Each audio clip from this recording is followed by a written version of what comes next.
Welcome everyone, and thank you for joining my session, Warp Speed Ahead, Accelerating Innovation with Rapid Prototyping. My name is Greg Varga, and I'm a prototyping architect in the ASEAN prototyping team at AWS, based in Singapore.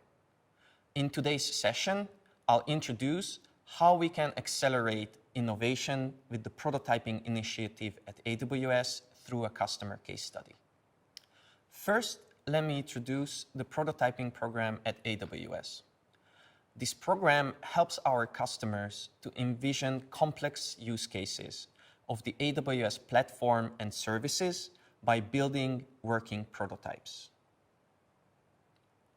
Just to give you a context, let's define what a prototype is. A prototype is more than a demo or a proof of concept. It's really an extension of those. It's a technical experiment, custom built using the AWS platform, services, and technical assets for specific real-world customer use cases, using their data, devices, and systems. A prototype is not a production-level system, but rather an enablement tool to help catalyze innovation and drive decision-making. So how does a typical prototyping engagement look like? Our engagements are time-bound, usually between 4 to 6 weeks. We focus on demonstrating the art of the possible to help boost the confidence, skills, and the velocity of our customers on the AWS platform. In the beginning, we start to talk to our customer and understand their business and how they are operating in their field. We have meetings with their key stakeholders and try to identify a use case that has a real business value and a significant business impact once it's solved. Then we work backwards and narrow down the scope so we can solve the problem in a limited time frame. When it comes to the building phase, our customer can decide if they would like to dedicate some of their engineers to work with us. Our experience has shown that our customers love these collaborations because it gives them insights of our culture and builds high confidence for their engineers to work with the AWS services. Our prototypes are not production-ready solutions. Hence, we rely on our customers, our partners, and AWS professional services to bring it into production. And now, let me introduce one of our engagements in detail, a project we had with our customer, ComfortDelGro Bus. ComfortDelGro Bus is based in Singapore. It's a subsidiary of the ComfortDelGro Corporation, which is the world's second largest public listed passenger land transport company with a fleet of more than 46,000 vehicles. They are the market leaders in the private bus industry in Singapore for almost 2 decades and winners of various awards when it comes to service excellence. They provide transportation services for office workers, students, and also for contracts and private hires. During the initial phase of our engagement, we learned that our customer has a real challenge when it comes to creating the schedule for their buses. We worked backwards and decomposed our customer's challenge. We defined the project scope and set our goal to have a significant business impact with the following problem statement. As an operation team member, I currently have to juggle with complicated timesheets, documents, in order to manually optimize the routing and rostering of my buses for a given day. I want to have a tool in which I can enter my constraints and receive a report on optimized usage and scheduling of my assets. Let me introduce the problem in more detail. As our customer provides transportation services, they have contracts with their customers. One part of the contract describes trips. A trip is a fixed route with multiple stops with a departure time. I've highlighted a few on the map of Singapore. Additionally, we were provided with information about their vehicle fleet that has several hundreds of buses, each having a capacity between 11 to 76 seats. So the real challenge when it comes to planning is that we need to put together a proper schedule to satisfy all the contracts, meaning we need to assign buses to cover all the trips. Let's pause here for a bit. How would you solve this problem space? Is it a challenge that hasn't been solved ever? In the history of mankind, someone must have already solved this problem, right? So, let's do some research and try to find out what are the components we need to focus on to solve this exciting problem space. First, we need to come up with a simplified version of our complicated problem. The better we model our problem, the easier we can solve it, right? To find an optimal schedule for the buses, we can look into various linear optimization problems as listed here. Job scheduling, vehicle routing, or vehicle routing with time windows. We will need a solver that solves our linear optimization model. And most probably, this will be quite a compute-heavy task. Second, we need to look into the routing space. We'll need to find a way to calculate how long it takes for a bus to travel from point A to point B. Third, we need to think about constraints. What constraints we need to feed into our system to give us the best results. How do we assign a score to one solution? How can we weight our constraints? And how can we compare multiple solutions to each other? And last but not least, how do we present it to our customer, and how can we get insights from data with a great user experience? In the next couple of slides, I will walk you through each of these components and show you how we tackled each one of them. One of our first steps in our planning phase was to really understand the problem space and to model it. We came to the conclusion that an effective way to model all this information would be a timeline where each trip can be represented as a bar or an interval in time. Each trip has its own pickup time and location, expected drop-off time and location, and the actual route with the stops, which are all fixed. And the seats requirements, meaning the number of passengers a vehicle has to transport. And what we want to achieve is to match these trips with the buses. Diving deeper, let's see what if we have already a potential solution. For each vehicle, the trips are assigned and spaced out on our timeline. So what can we read from this figure? For each vehicle, we have a string of trips. The gap between the bars represents the time we have to reach from a trip's drop-off point to the next trip's pickup point. The way we place the trips really depend on each other. We cannot assign a trip to a vehicle if there is another trip already there at the same time. So, in short, we cannot have intersecting intervals in one line. What we'd like to achieve is to minimize the distance or the travel time between the trips, and at the same time, maximize the number of trips assigned to a bus. Let's focus on the gap between the two bars. When we finish with the trip, we are at the drop-off location at the expected drop-off time. To get to the next trip's pickup point in time, the bus needs to drive there and maybe wait a little bit and then start the next trip with the new passengers. So how can we determine the time we need from a drop-off point to a pickup point? And here is where the next problem component comes into picture. Since we had fixed routes for our trips, we could build a matrix where the cells store both the distance and the travel time required between the two locations. This way, we could cache this data in the memory and have instant access to this information.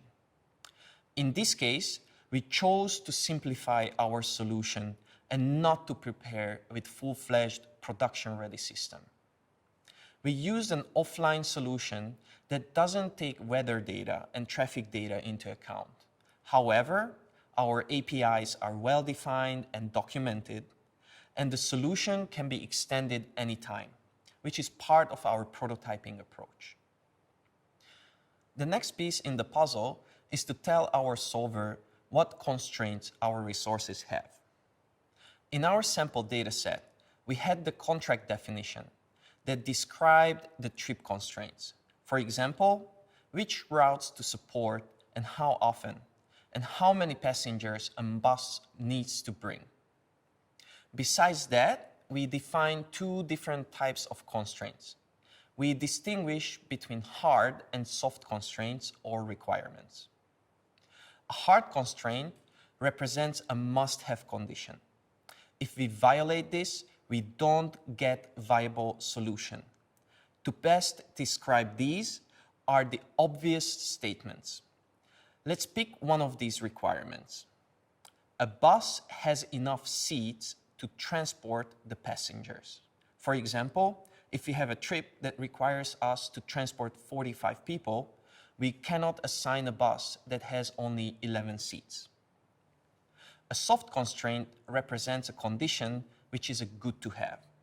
Or, in other words, if we violate the soft constraint, we can still have a viable solution, only it's going to be a little bit suboptimal. For example, we want to maximize the utilization of the buses, so they have short downtimes. To achieve that, we added two soft constraints to minimize the number of vehicles we use and maximize the number of trips for one vehicle. And now, let me show you how the actual prototype played out in our case. We created a website to provide a visual feedback to our customer when they are creating schedules. After logging in, the operator can create a so-called solution where they set the scheduling time frame between two dates and they start the solver. Once the solver finished calculating the schedule, this is the result what the user sees. On the top part, we have cards showing data points of our solution, such as how many vehicles we have in our test dataset, or how many trips we had for the time frame we set. Below the cards, we placed 3 charts showing distributions of various data. Remember, our goal was to maximize the number of trips for one vehicle. The blue chart shows the distribution of trips assigned to vehicles. The x-axis represents the number of trips, while the y-axis represents the number of vehicles that have that many trips assigned to them. So the higher the bars we see towards the right, the better. Below the statistics, we created a live version of our original problem model. We show a timeline where each row represents a vehicle. On the left side, we show the vehicle details in a blue card. On the right, we show the trips assigned to that vehicle the same way as a bar. For example, this enables the user to see what are the peak hours for a day. Also, when the user hovers over a trip, all the trip details are shown in a pop-up. The pickup and drop-off time, the seats requirements, and a map showing the trip's route. Now that we introduced our prototype, let's see our solution from a technical perspective. On this slide, you can see the architectural diagram of the infrastructure of our solution. In our prototypes, we follow AWS best practices and apply them while we are developing our solution. After defining our data model, we created a custom app that reads data from CSV files provided by our customer and imported it into an Amazon Aurora MySQL serverless database. Amazon Aurora is a MySQL-compatible relational database built for the cloud. It is up to 5 times faster than a standard MySQL database. Amazon Aurora Serverless is an on-demand, auto-scaling configuration for Amazon Aurora.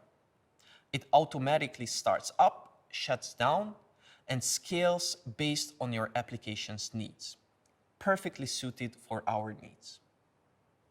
We created a VPC, or a virtual private cloud, with private, public, and isolated subnets. Since security at AWS is top priority number 1, we followed the security best practices and placed our components to the right subnets.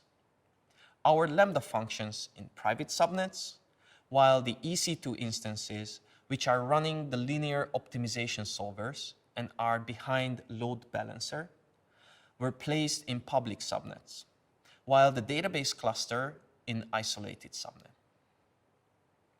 For the prototype, we host our single-page application website assets in an S3 bucket that is behind a CloudFront distribution. For our authentication, we use Amazon Cognito, and the communication between our web user interface and the cloud, we use an API gateway REST API, backed with Lambda functions. In our prototyping engagements, we deliver all our solutions as infrastructure as code using the AWS Cloud Development Kit, or CDK. CDK is an open source framework to define your cloud application resources using familiar programming languages. It supports TypeScript, Python, Java, and .NET. It provides you with high-level components called constructs that pre-configure cloud resources with defaults and provisions your resources in a safe, repeatable manner through AWS CloudFormation. Throughout the planning phase, we researched existing solutions and frameworks if we could use any of them to help solving our problem space. For the scheduling problem, we found OptaPlanner, which is an open source AI constraint solver, a lightweight, embeddable planning engine that optimizes planning and scheduling problems, which is exactly what we needed.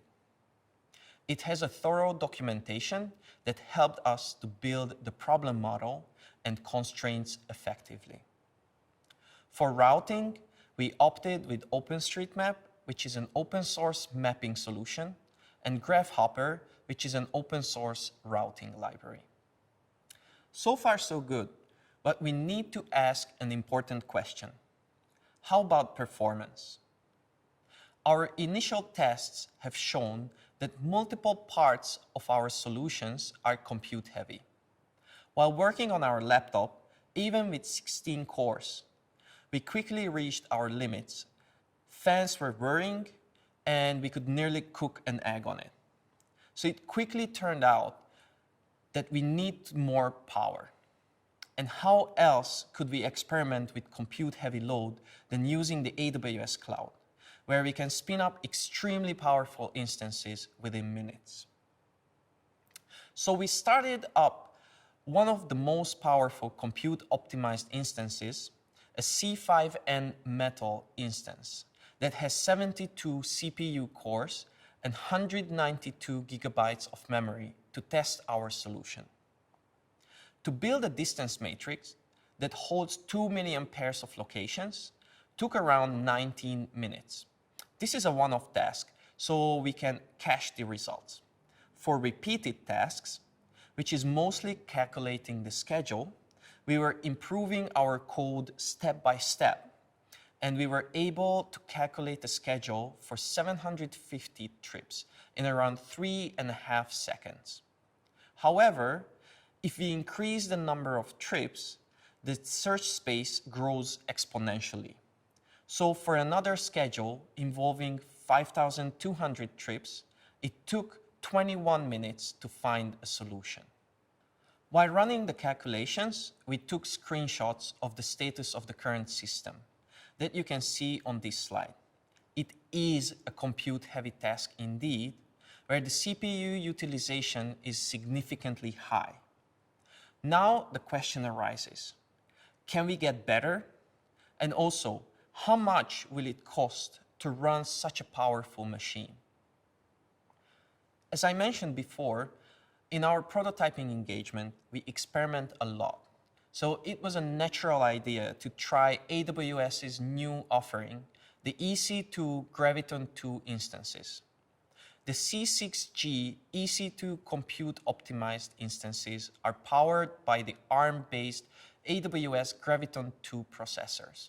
It offers 40% better price performance over comparable x86-based instances for a broad spectrum of workloads. Our customers love this offering for their compute-intensive workloads such as HPC, video encoding, gaming, simulation, and CPU-based machine learning inference. We started to run our workloads on a C6G Metal instance, which has 64 cores, that is 8 cores less than the C5, and 128 gigabytes of memory, which is 2/3 of its C5 counterpart. For routing workloads, the performance of the two instance types were similar. However, when we ran the Optiplanner solver on the Gravitron 2 instance, we experienced 42 to 46% performance improvement. And on top of that, with such a great performance, we could offer our customer these instances for 40% less price. So what was the outcome of the prototype with our customer? In a 6-week period, we showed the art of the possible. We delivered a working prototype that created bus schedules in an automated way. Compared to manual scheduling, we achieved efficient resource utilization. Creating a schedule with our system took seconds, maybe minutes, instead of long hours or even days. Our system never violates a must-have business constraint, not even by mistake. And we achieved high average utilization of buses. In our reference data set, the number of vehicles used for a reference schedule dropped to 51%. And on top of all this, we have experimented with the new EC2 Gravitron 2 instances that provide 40+% performance improvement while having a 40% less price tag compared to their x86 counterparts. You joined the AWS Summit to learn, and you can keep the learning going after the summit with resources from AWS training and certification. We offer over 65 courses, many available free and on demand, as well as virtual instructor-led training. AWS experts will help you or your team learn to apply cloud services to your business, unlocking new insights and value. When you're ready, prepare for the AWS certification exams, which validate your skills and provide industry-recognized credentials. For more information, visit aws.training and be sure to check out our AWS Ramp-Up Guide to learn more. In this session, I walked you through how a prototyping engagement looks like through a case study with our customer, ComfortDelGro Bus. Thank you for your attention, and I hope you enjoyed the presentation. Please fill in the session survey to give us feedback so that we can improve on future sessions.